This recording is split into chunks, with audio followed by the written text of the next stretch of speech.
Hello everyone. आज हम पढ़ेंगे chapter the red trap by Selma Lagerlöf. Selma Lagerlöf जो हैं वो एक स्वीडिश राइटर हैं और एक टीचर भी हैं।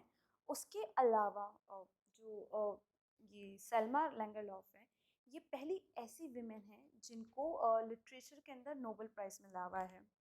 सेल्मा जो है वो अपनी सारी स्टोरीज है वो एक यूनिवर्सल थीम पे लिखती हैं, जो कि है कि इंसान जो है वो बुरा नहीं होता। कितना भी बुरा इंसान क्यों ना हो, उस बुरे इंसान के अंदर भी कुछ ना कुछ अच्छाई ज़रूर होती है, और उस अच्छाई को प्यार से, समझ से, म्यूचुअल अंडरस्टैंडिंग से, सिंपल अंडरस्टैंडिंग से जो है वो जगाया जा सकता है। तो बेसिकली सलमा की जितनी भी स्टोरीज है, इन्होंने बहुत अपनी लाइफ में बहुत सारी स्टोरीज लिखी है, और इनकी जो स्टोरीज है वो बहुत सारी लैंग्वेजेस में भी ट्रांसलेट हुई है। और उन हर स्टोरीज का यूनिवर्सल थीम जो है, जिस थीम पे ये काम करती है, वो थीम है कि इंसान जो है वो बुरा हो, अच्छा हो, कैसा भी हो, लेकिन अगर वो बुरा है और उस बुरे इंसान के अंदर भी कुछ ना कुछ अच्छाई होगी, उस अच्छाई को प्यार से, समझ से, थोड़ी केयर से बाहर निकाला जा सकता है। तो ये जो चैप्टर है द रेड ट्रैप, ये भी ऐसी ही एक कहानी है, एक पैडलर की कहानी है। जो पैडलर होता है वो एक थीफ होता है, जो जिसको सर्कमस्टांसेस चोरी करने पे मजबूर कर देते हैं। पर उस चोर के अंदर भी एक कैरेक्टर, जो इसका नाम एडला है, वो कुछ अच्छाई देखती है और अपने प्यार से, अपने अपनेपन से वो उसकी सोई हुई जो अच्छाई है उसको जगा देती है। तो रेड ट्रैप की स्टोरी जो है वो इस बारे में है। सिंपल स्टोरी की जो थीम है वो यही है कि आपके अंदर कितनी भी नेगेटिविटी हो, कितनी भी लोनलीनेस हो, कितने भी आप पेसिमिस्ट हो, आपको वो अगर आपको कंपेनियनशिप मिले, आपको लव मिले, आपको अंडरस्टैंडिंग मिले, आपको एक प्रॉपर एनवायरनमेंट मिले, तो आपके अंदर जो ये सारी नेगेटिव चीज़ें ये ख़त्म हो सकती है और आप एक पॉजिटिव इंसान में, एक अच्छे इंसान के अंदर डेवलप हो सकते हो। ठीक है। दूसरा, इस स्टोरी के अंदर ये बताया गया है कि इंसान जो है, ये जो पूरी दुनिया है वो एक रैट ट्रैप है, जिसके अंदर हम लोग फंसे हुए हैं। क्यों? और इस रैट ट्रैप का जो बेट है, जो चूहे को पकड़ने के लिए पिंजरे के अंदर हम बेट में रोटी लगाते हैं, उसी तरह से इस दुनिया के रैट ट्रैप के अंदर हमें पकड़ने के लिए जो बेट है वो है मटेरियलिस्टिक प्लेजर्स, मटेरियलिस्टिक थिंग्स, जैसे कि पैसा, घर, लग्जरीज, ये सारे हमारे मटेरियलिस्टिक जो थिंग्स है वो हमें जकड़ने के लिए एक बेट है। अगर हम उस बेट को ले लेते हैं तो हम एक रेट ट्रैप के अंदर फंस जाते हैं, जो सब फंसे हुए हैं। कोई अपनी जॉब को लेके फंसा हुआ है, कोई अपने करियर को लेके फंसा हुआ है, कोई अपने एम्बिशंस को लेके फंसा हुआ है, किसी को लग्जरीज चाहिए। उन सबको पाने के लिए हम कुछ ना कुछ जद्दोजहद जो है वो करते रहते हैं, और इस तरह से हम अपने ही एक रेट ट्रैप के अंदर फंसे हुए हैं। तो इस स्टोरी में हमें ये बताया गया है कि इस रैट ट्रैप को अगर आप तोड़ दो, अगर इस रैट ट्रैप से आप बाहर निकलो, तो आप देखोगे कि ज़िंदगी की जो असली खुशी है, जो ज़िंदगी जीने का असली तरीका है, वो प्यार, जॉय, कंपैशन, इन सब में ही है। तो अब इस चैप्टर के कैरेक्टर्स की बात करते हैं। चैप्टर का जो मेन कैरेक्टर है वो है एक पैडलर। पैडलर जो है वो एक नॉर्मल इंसान है, जो कि अपनी जीवन के लिए, अपनी लिविंग के लिए रैट ट्रैप्स बेचता है, यानी चूहे पकड़ने का पिंजरा बेचता है। अब ये जो रैट ट्रैप्स है वो बेचता है, पर उससे उसका जो जीवन है, जो उसकी लाइफ है, वो अच्छी नहीं चलती, क्योंकि इसकी अर्निंग्स अच्छी नहीं होती। तो मोस्टली वो या तो बेग करता है, कि भीख मांग के खाना खा लेता है, उसके जो कपड़े हैं वो फटे पुराने होते हैं, या फिर वो चोरी करता है। ये दो चीज़ें ही वो करता है अपने आप को सपोर्ट करने के लिए, अपने आप को सर्वाइव करवाने के लिए इस वर्ल्ड में। ठीक है। अब पैडलर की जो कैरेक्टरिस्टिक्स हैं वो वेगाबॉन्ड है। वेगाबॉन्ड जो होते हैं वो एक जगह से दूसरी जगह तक घूमते हैं, ट्रैवल करते हैं from one places to another. जो भी इंसान बहुत ज़्यादा ट्रैवल करता है, जो एक जगह पर नहीं रहता, उसको हम वेगाबॉन्ड कहते हैं। वो एक जगह सेटल नहीं होता, वो अपने काम के लिए, रहने के लिए, किसी भी चीज़ के लिए एक जगह से दूसरी जगह मोस्टली ट्रैवल करता है, वो वेगाबॉन्ड होते हैं। थीफ है, जैसे कि मैंने बताया, इसकी अर्निंग बहुत अच्छी नहीं है, तो या तो ये अपने सर्वाइवल के लिए खाना या कपड़े या जो भी चीज़ें है तो मांग के खाता है, या फिर चोरी करता है। बेगर है, विटी है, फिलोसफर है, प्रैग्निस्ट है, ह्यूमरस है। अब आप लोग ये सोचेंगे कि अगर ये थीफ है, ये बेगर है, ये वेगाबॉन्ड है, तो ये ह्यूमरस, प्रैग्निस्ट, फिलोसफर कैसे हो सकता है? ये सब आपको चैप्टर में पता चलेगा कि इसकी क्वालिटीज़ कैसे हैं। इस स्टोरी का जो दूसरा कैरेक्टर है वो है एडला। एडला जो है वो एक आयरन मास्टर की बेटी है। उसको ऑथर ने डिस्क्राइब किया हुआ है कि वो बहुत ज़्यादा प्रिटी नहीं है, दिखने में बहुत ज़्यादा खूबसूरत नहीं है, फिजिकल ब्यूटी उसकी बहुत ज़्यादा अट्रैक्टिव नहीं है, पर वो बहुत ही मॉडेस्ट है, बहुत ही एलिगेंट है और थोड़ी सी शाय और रिजर्व है। ठीक है, बहुत ज़्यादा काइंड है, बहुत ज़्यादा जनरस है, बहुत ज़्यादा कंपैशनेट है। लोगों को देख के लोगों के दिल के उसको लोगों के अंदर अच्छाइयाँ दिखती है, लोगों के दिल में छुपी हुई अच्छाइयाँ दिखती है। वो किसी का बुरा देखती ही नहीं है, बहुत काइंड है, बहुत सिंपल सोबर सी लड़की है जिसको सब पे दया करनी आती है, जो सबको अपने साथ लेके चलती है। बहुत ही पॉजिटिव है, बहुत ही कंपैशनेट है, जैसे कि मैंने आपको बताया। तो एडला की कैरेक्टरिस्टिक्स भी यही है कि वो काइंड है, कंपैशनेट है, फ्रेंडली है, मॉडेस्ट है, शाय है, परसुएसिव है। एक चीज़ के पीछे पड़ जाती है तो उसको पूरा करे बगैर नहीं छोड़ती। ये एडला का बहुत अच्छा कैरेक्टर है कि वो बहुत ज़्यादा परसुएसिव है, समझती है लोगों को, अंडरस्टैंडिंग है, कंपैशनेट है, काइंड है, जनरस है। ये सब एडला की क्वालिटीज़ हैं। कहानी का अगला जो किरदार है वो है आयरन मास्टर। आयरन मास्टर जो है वो एडला के पापा हैं और ये जो हैं ये ओन करते हैं रामसो आयरन वर्क्स को। ठीक है, बहुत ही प्रोमिनेंट आयरन मास्टर है, बहुत इज्जत है इनकी लोगों में, बहुत सारी चीज़ें हैं। ये खुद जो है वो अपने काम को इंस्पेक्ट करते हैं, काम को देखते हैं, ढंग से करते हैं। इनकी कैरेक्टरिस्टिक्स हैं ग्रीडी, क्योंकि ये एक बिजनेसमैन है तो ये थोड़े से ग्रीडी हैं, सस्पिशियस हैं, हॉस्पिटेबल हैं, लेकिन अनकाइंड है क्योंकि ये एक आयरन मिल को ओन कर रहे हैं, ये आयरन वर्क्स को ओन करते हैं।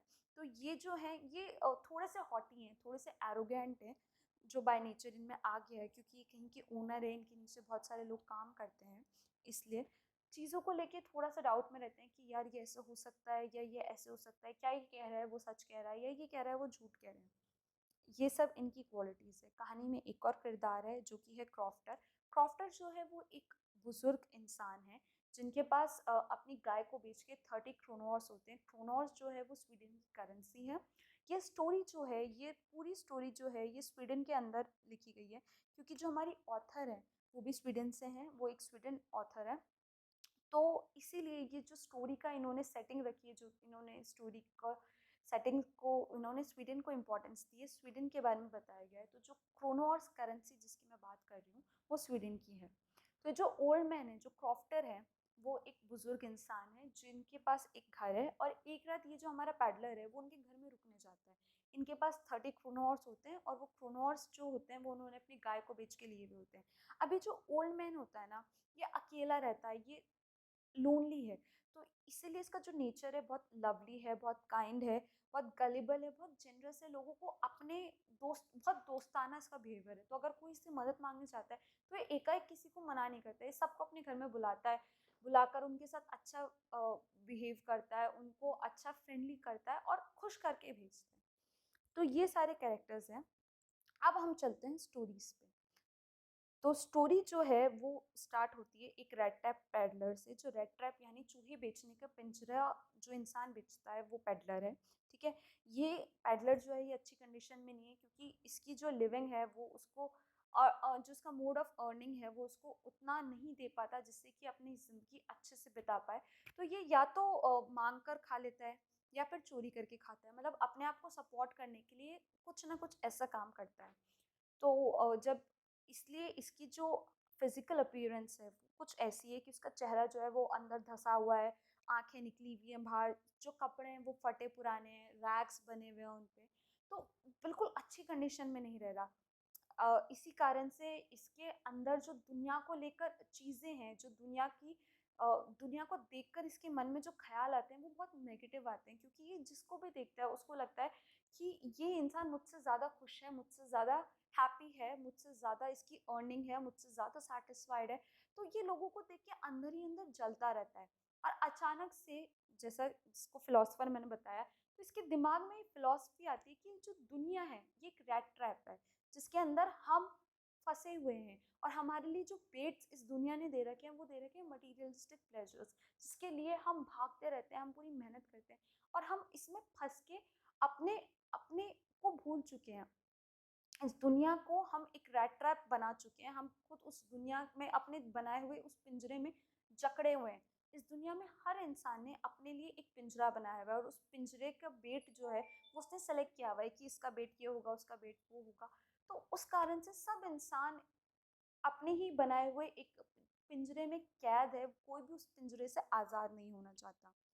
ठीक है? जैसा कि मैंने बताया कि whole world is a red trap itself, if we touch it it will trap us and never age. मतलब अगर कि हम मटेरियलिस्टिक प्लेजर में फंस गए तो वो मटेरियलिस्टिक प्लेजर को पूरे करते करते हम उस रेड ट्रैप के अंदर बंद हो जाएंगे, फिर हम कभी उससे छूट नहीं पाएंगे। जैसे मान लीजिए मुझे अच्छी नौकरी करके अच्छा लिविंग ऑफ स्टैंडर्ड रहना है और मैं उसके लिए एक उसमें फंस गई, तो मैंने अपने आप को एक पिंजरे में कैद कर लिया। अब अगर मेरे को जो अचीव करना था वो मैंने अचीव कर लिया, उसके बाद मैं एक नया गोल सेट करूंगी कि यार मैं चाहती हूँ कि मेरे पास पहनने के लिए अच्छे कपड़े आ जाए। जब मेरे पास पहनने के लिए अच्छे कपड़े आ जाएंगे तो मैं सोचूंगी मैं खाना भी अच्छा खाऊं। जब मैं खाना भी अच्छा खाने लग जाऊंगी तो मुझे लगेगा कि मेरे पास रहने के लिए एक अच्छा घर आ जाए। जब अच्छा घर आ जाएगा तो मुझे लगेगा कि मेरे पास एक स्कूटर भी होना चाहिए। स्कूटर आ जाएगा तब मुझे लगेगा कि मेरे पास एक गाड़ी भी होनी चाहिए। गाड़ी आ जाए तो मुझे लगे कि मेरा घर छोटा है तो मेरा घर और बड़ा होना चाहिए। इस तरह से जो मटीरियलिस्टिक प्लेजर्स हैं कभी ख़त्म नहीं होते। अगर हमने एक बार एक कदम इनकी तरफ बढ़ा दिया तो हम एक पिंजरे में कैद हो जाएंगे जहाँ से हम कभी छूट ही नहीं पाएंगे। ऐसा ये पैडलर सोचता है, जो कि कुछ हद तक सही भी है। ठीक है? तो इसीलिए ये सोचता है कि दुनिया एक रैट ट्रैप है जिसके अंदर हम सब फंसे हुए हैं। तो इसी तरह की इसकी सोच है। अब क्या होता है, ये रेड ट्रैप जो पैडलर है, रेड ट्रैप पैडलर है, वो एक शाम को अ, जा रहा होता है कहीं, तो उसको बहुत तेज ठंड लगती है। तो एक जगह में इसको घर दिखता है। उस घर का वो दरवाज़ा खटखटाता है और उसको एक क्रॉफ्टर मिलता है। वो एक बूढ़ा इंसान होता है जो कि बहुत लोनली होता है। तो वो इसको देख के बहुत खुश होता है। उसको लगता है कि चलो आज रात को मुझे कंपनी मिल गई, आज रात को मैं किसी के साथ बात कर पाऊंगा, किसी को देख पाऊंगा, किसी के साथ खेल पाऊंगा, किसी की बातें सुन पाऊंगा। क्योंकि जो क्रॉफ्टर होता है वो बहुत लोनली होता है, उसको अकेलापन काटने को दौड़ता है। इसलिए कोई भी अगर उसकी से हेल्प मांगने आता है तो वो खुशी खुशी उसकी हेल्प कर देता है। इसी बहाने उसको किसी की कंपनी मिल जाती है। तो जो ये पैडलर होता है ये क्रॉफ्टर के घर पे जाता है, दरवाज़ा खटखटा के पूछता है कि क्या आज रात को मैं यहाँ पे रुक सकता हूँ, क्या रात बिताने के लिए मुझे छत मिल सकती है। क्रॉफ्टर खुशी खुशी मान जाता है। वो पैडलर को अपने घर में बुलाता है, उसको खाना ही नहीं बल्कि उसको टबैको भी देता है कि वो स्मोक कर पाए। तो इस तरह से फिर वो बातें करना शुरू करते हैं, गेम्स खेलते हैं, कार्ड गेम्स खेलते हैं। और बातों ही बातों में क्रॉफ्टर को पता लगता है कि जो बातों ही बातों में पैडलर को पता लगता है कि जो क्रॉफ्टर है उसने अपनी गाय को बेच के 30 क्रोनॉर्स कमाए हैं। तो और उसने है ना वो क्रोनॉर्स जो हैं वो एक विंडो के ऊपर एक पाउच पे लटकाए हुए हैं। ठीक है? बातें होती है, रात होती है, गपशप होती है, खाना-पीना चलता है, सब कुछ होता है, सारी चीज़ें होती हैं, रात को दोनों सोने चल जाते हैं। अगली सुबह क्रॉफ्टर जल्दी उठ के अपने काम में चल जाता है, तो पैडलर को लगता है कि जब घर का होस्ट ही जा रहा है, तो गेस्ट इतनी देर रुक कर क्या करेगा? इसीलिए पैडलर भी उठता है वहाँ से और क्रॉफ्टर को बाय बोलकर घर से निकल जाता है। क्रॉफ्टर जो है वो अपने घर को ताला लगाता है, बंद करता है और वो भी अपने काम पे निकल जाता है। आधे घंटे बाद जो है वो पैडलर वापस आता है। जिस विंडो के ऊपर पाउच के अंदर 30 क्रोनॉर्स रखे हुए थे, उस विंडो के पैन को तोड़ता है। अ, उस पाउच में से 30 क्रोनॉर्स को निकालता है और पाउच को वापस बिल्कुल उसी तरीके से रख देता है, उसी तरीके से लटका देता है ताकि किसी को शक ना हो कि उसने चोरी की है। वो बहुत अपने आप को ये ऐसे वो चोरी करके अपने आप को बहुत स्मार्ट समझता है और इसको लगता है कि बोले हाँ अब मैं बच जाऊंगा, और वो वहाँ से भाग जाता है। अब जब वो चोरी करके भागता है तो उसको लगता है कि जो हाईवे है, जो रास्ता है जहाँ पे बहुत सारे लोग होते हैं, वहाँ से जाना सेफ नहीं है। क्योंकि अगर क्रॉफ्टर को रियलाइज़ हो गया कि मैंने उसके पैसे चुरा लिए, क्योंकि रात को मैं ही उसके साथ रुका था, उसी ने मुझे अपने पैसों के बारे में बताया था, तो वो लोगों को बता सकता है और लोग पुलिस आ गई तो वो उसको पकड़ सकती है अगर वो सबकी नज़रों में रहा। इसलिए उन सबसे बचने के लिए वो वुड्स के अंदर चल जाता है। उसका जो रहन-सहन का तरीका होता है, जो उसने कपड़े पहने हुए होते हैं वो फटे-पुराने होते हैं, शक्ल उसकी बहुत ही ज़्यादा अनटाइडी होती है। क्योंकि वो इतना गरीब होता है तो उसकी शक्ल जो है, उसकी दाढ़ी जो है वो बढ़ी हुई होती है, बाल बिखरे हुए होते हैं, जो गाल हैं उसके वो अंदर धँसे हुए होते हैं, बहुत ही पुअर कंडीशन में होता है वो। तो वो वुड्स के अंदर जाकर छुप जाता है। वुड्स के अंदर वो जो है वो एक आयरन मास्टर से मिलता है जो कि एडला के पापा होते हैं। जैसा जब हमने कैरेक्टर्स पढ़े थे तो मैंने आपको बताया था। तो वो जो आयरन मास्टर होता है वो मतलब जब वो वुड्स में जा रहा होता है तो उसको एक आयरन मिल मिलती है। आयरन मिल के अंदर वो जाकर शेल्टर के लिए करता है, क्योंकि आयरन मिल से आयरन का काम हो रहा होता है वहाँ पे, तो वहाँ से उसको गर्माहट का एहसास होता है। स्वीडन में ठंड हो रही होती है तो वुड्स के अंदर और ज़्यादा ठंड उसको लगती है, तो वो वहाँ पे शेल्टर ले लेता है थोड़ी देर के लिए। वहीं पे वो आयरन मास्टर से मिलता है। आयरन मास्टर जो है वो उसकी अपीयरेंस को देखकर उसको अपना एक पुराना दोस्त समझ लेते हैं। आयरन मास्टर ने जो होता है वो मिलिट्री में सर्व किया हुआ होता है, तो जो उसने सर्व किया हुआ होता है मिलिट्री के अंदर, तो उसको लगता है कि उसके कैप्टन वॉन स्टील है, जो उसके जो कॉमरेड है, जो उसके उसके साथ एक अक्वेंटेंस थे आर्मी के अंदर, उसको लगता है कि वो ये पैडलर जो है ये वो है। वो उसको उसके लिए मिस्टेक कर लेता है उसकी अपीयरेंस को देख के। तो जब आयरन मास्टर को लगता है कि ये उसके अक्वेंटेंस है, वॉन स्टील है, तो वो उसके पास जाता है, उनको गले लगाता है, उससे मिलता है, उनसे बात करता है। पैडलर जो होता है उसको समझ में आ जाता है कि आयरन मास्टर मुझे कोई और समझ रहा है, पर वो उसका डाउट क्लियर नहीं करता, क्योंकि अगर वो क्लियर कर देता तो हो सकता है कि उनको चोरी के बारे में पता लग जाए और वो उसको शेरिफ को रिपोर्ट कर दे, ऐसा कुछ सोच के वो उसका डाउट क्लियर नहीं करता। वो उसको ये समझने देता है कि वो उसका ओल्ड एक्वेंटेंस ही है, उसका जान परिचित ही है पुराना, जिससे उसका टच खो चुका है और अब वो उसको वापस मिला है। वो नॉर्मल बात करते हैं, बात करके जो आयरन मास्टर है वो पेडलर को अपने घर पे इनवाइट करता है कि आप आ जाइए। जब वो उसको अपने घर पे इनवाइट करता है तो पेडलर सोचता है कि यार अगर मैं इसके घर पे चला गया और बात फैल गई, उसको रियलाइज़ हो गया कि मैं जो ये समझ रहा है वो नहीं हूँ, तो बहुत दिक्कत हो जाएगी। और पेडलर जो है वो अपनी अपीयरेंस वगैरह पे वैसे ही अशेम्ड होता है, तो वो उसको बहुत ही प्यार से मना कर देता है। आयरन मास्टर जो होता है उसको समझ में आ जाता है कि पैडलर शायद अशेम्ड है, इसलिए वो मना कर रहा है। तो वो बहुत प्यार से उसको समझाता है कि मेरी बीवी मर गई, मेरा बेटा नहीं है, मैं सिर्फ अपनी बेटी के साथ रहता हूँ, कोई दिक्कत नहीं होगी, आप आओ मेरे घर, आराम से रहेंगे, हम खूब बातें करेंगे, मस्ती करेंगे। पर जो पैडलर है वो फिर भी मना कर देता है, क्योंकि उसको पता होता है कि जैसे इसको रियलाइज होगी अपनी मिस्टेक, ये गुस्सा हो जाएगा। तो पैडलर मना कर देता है। थक हार के आयरन मास्टर जो होता है वो पैडलर को उसी जगह छोड़कर चल जाता है। आयरन मास्टर अपने घर जाता है और अपनी बेटी एडला को भेजता है और बोलता है कि जाओ जाकर उस आयरन मास्टर को मनाकर घर लाओ। एडला का जो कैरेक्टर है वो बहुत ही काइंड है, वो बहुत ही ज़्यादा परसुएसिव है। अगर वो किसी से बोलती है कि आपको ये काम करना है, तो सामने वाला उसकी अच्छाइयों को देखकर, उसकी बात करने के तरीके को देखकर, उसके नेचर को देख के अपने आप वो काम कर देता है। अगर कोई मना कर देता है तो एडला उसको मना लेती है उस काम को करने के लिए। तो आयरन मास्टर ये बात जानता था, इसलिए उसने एडला को भेजा कि जाओ और जाके उस पुराने एक्वेंटेंस को अपने घर ले आओ, ताकि वो क्रिसमस जो है वो हमारे साथ मना पाए, हमारे साथ रह पाए क्रिसमस पे वो अकेला ना रहे। वो पहले ही बहुत ज़्यादा परेशानियों से गुजर रहा है, रैट ट्रैप्स बेच रहा है अपने आप को सपोर्ट करने के लिए, अपनी जीवन को जीने के लिए। मेरा बहुत अच्छा दोस्त था, मेरा कांटेक्ट ख़त्म हो गया उससे, पर मैं बहुत खुश हूँ उसको वापस पाके, प्लीज़ उसको घर पे ले आओ। वो एडला को ऐसा कुछ बोलता है। एडला जो है बहुत काइंड और जनरस होती है, वो जो है जाती है उसके पास में पेडलर के पास में जाकर वो उसको घर पे आने के लिए बोलती है। पेडलर उसको भी पहले मना कर देता है, पर जैसे तैसे एडला उसको मना लेती है। एडला ना तो उसको एक बार भी ये फील कराती है कि यार तुम्हारी अपीयरेंस देख के मुझे अजीब सा लग रहा है ताकि तुम अशेम्ड हो। एडला उसको बहुत ही प्यार से, बहुत ही समझ से, बहुत ही जिसको कहते हैं ना केयरिंग नेचर के साथ में लेकर आती है अपने घर पे।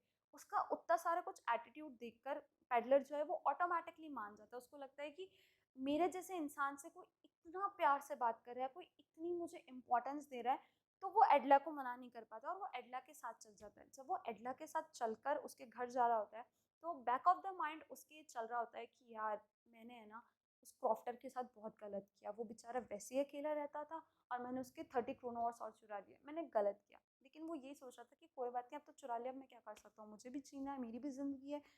तो इस बात से हमें सिर्फ ये समझ में आता है कि जो पेडलर है वो हालात का मजबूर है, वो दिल से बुरा नहीं है। वो दिल से लोगों के बारे में सोचता है, पर उसकी सर्कमस्टेंसेस, उसके आसपास की सिचुएशंस ऐसी हैं कि वो उस बारे में कुछ कर नहीं सकता। तो जब पैडलर जो है वो जाता है एडला के घर पे, एडला उसको बिठाती है, उसको अच्छे कपड़े देती है। आयरन मास्टर जो होता है वो बहुत खुश होता है।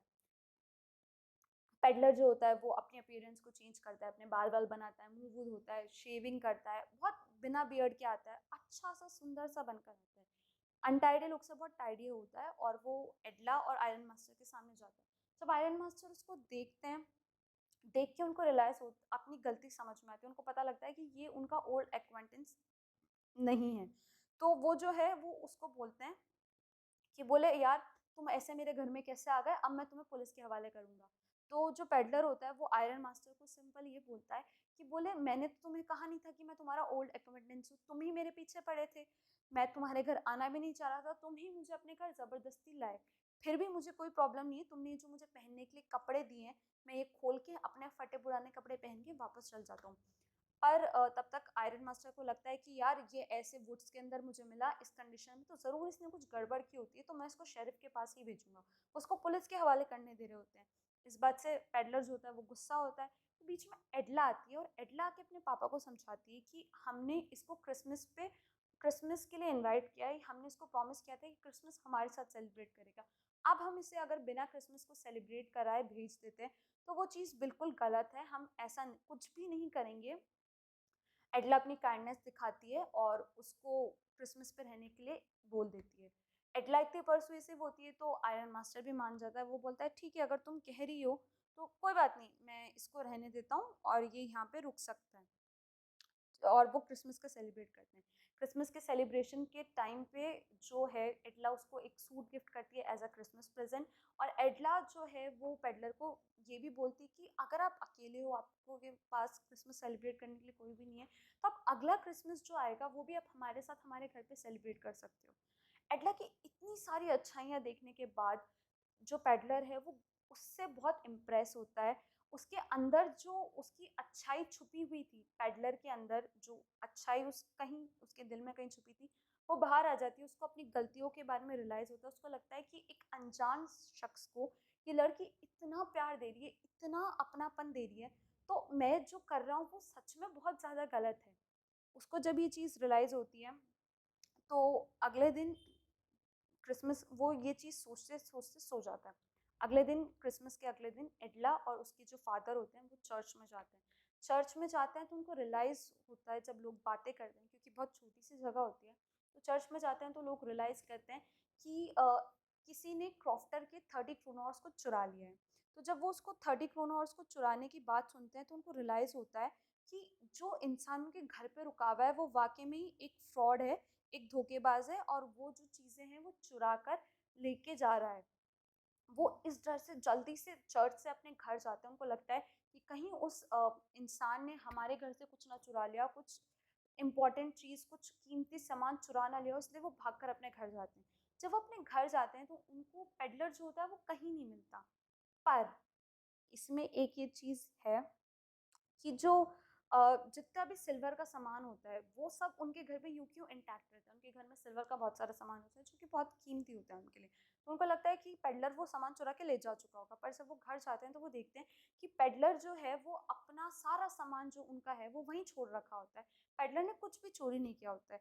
उसके साथ में ये तो एक कॉमन चीज़ है कि ठीक है चलो पेडलर ने नहीं चुराया, पर साथ में वो एडला के लिए एक रैट ट्रैप छोड़कर जा रहा होता है एज अ गिफ्ट। और उस रैट ट्रैप के अंदर एक नोट लिखा हुआ होता है जिसके अंदर में वो एडला को थैंक यू बोलता है। जितनी भी काइंडनेस, जितना भी प्यार, जितनी भी जेनरोसिटी एडला ने उसकी तरफ दिखाई है, और वो उसको बोलता है कि थैंक यू, तुमने मुझे मेरे इस रैट ट्रैप से, जिस रैट ट्रैप में मैं फंसा हुआ था, जहाँ पे इस दुनिया के वर्ल्डली प्लेजर्स को, मटेरियलिस्टिक प्लेजर्स को पाने की मैं कोशिश कर रहा था, उस रैट ट्रैप से अपनी काइंडनेस से, अपने जेनरोसिटी से मुझे बचा लिया। साथ ही में जो 30 क्रोनॉर्स उसने चुराए होते हैं क्रॉफ्टर से, वो भी एडला को दे उस रैट ट्रैप में देकर जाता है और बोलता है कि ये जो 30 क्रोनॉर्स हैं ये वापस क्रॉफ्टर को तुम कर देना। मैंने चुराया, मुझसे गलती हो गई, मैंने जब चुराया था तब मैं कुछ और था, पर तुम्हारी अच्छाई ने मुझे बदल दिया है। अब मैं कोई और इंसान हूँ, तो इसलिए अब मैं ये 30 क्रोनॉर्स नहीं रख सकता। अब प्लीज़ ये 30 क्रोनॉर्स उसको वापस दे देना। तो ये एक रेड ट्रैप स्टोरी है जिसके अंदर सिंपली ये बताया गया है कि किसी भी इंसान को अगर बदलना हो तो उसको अच्छाई, अपनेपन, प्यार से बदलो। अगर आप किसी भी इंसान को हमेशा नीचा दिखाओगे, हमेशा उसको गलत बोलोगे या उसकी बात नहीं सुनोगे, उसको समझोगे नहीं, तो वो इंसान बिगड़ता ही जाएगा, वो कभी सुधरेगा नहीं। लेकिन अगर आप किसी इंसान के अंदर की अच्छाई को जगाना चाहते हो तो आपको उसके साथ में अच्छाई ही दिखानी पड़ेगी, आपको उसके साथ अच्छे से ही पेश आना पड़ेगा। अगर आप ऐसा नहीं करते हैं तो वो इंसान कभी बदलेगा ही नहीं। अगर यहाँ पे एडला जो है वो बीच में नहीं आती, अगर शेरिफ को के पास रेड ट्रैप पैडलर जो है वो चल जाता, आयरन मास्टर उसको शेरिफ को दे देता, तो रेड ट्रैप पैडलर जो है वो कभी नहीं बदलता। उसको लगता कि हाँ यार उसने जो किया वो किया, अब से मैं हमेशा केयरफुल रहूंगा, अब जब मैं चोरी करूंगा तो किसी के घर ऐसे नहीं जाऊंगा या कुछ नहीं करूंगा। लेकिन एडला ने उसको काइंडनेस दिखाई, उसकी काइंडनेस से जो है उसके दिल में कुछ चेंज हुआ, कुछ चीजें निकली। इसीलिए कहते हैं कि इंसान जो है वो प्यार का भूखा होता है। तो जब तक आप उसको प्यार करोगे, जिस प्यार से आप उसको समझोगे, उसको संभालोगे, तो वो आपके लिए बदल जाएगा। यही इस स्टोरी का मतलब है। इस स्टोरी की, जैसे कि मैंने आपको बताया था, यूनिवर्सल थीम है। वो यूनिवर्सल थीम यही है कि जो ह्यूमन की बेसिक नीड है वो एक कंपेनियनशिप है, अफेक्टिव है, कंपेनियनशिप है, लव है, नर्चरिंग नेचर है। अगर आप किसी भी इंसान को ये सारी चीज़ें दोगे तो वो अच्छा ही होगा। That's it. Thank you.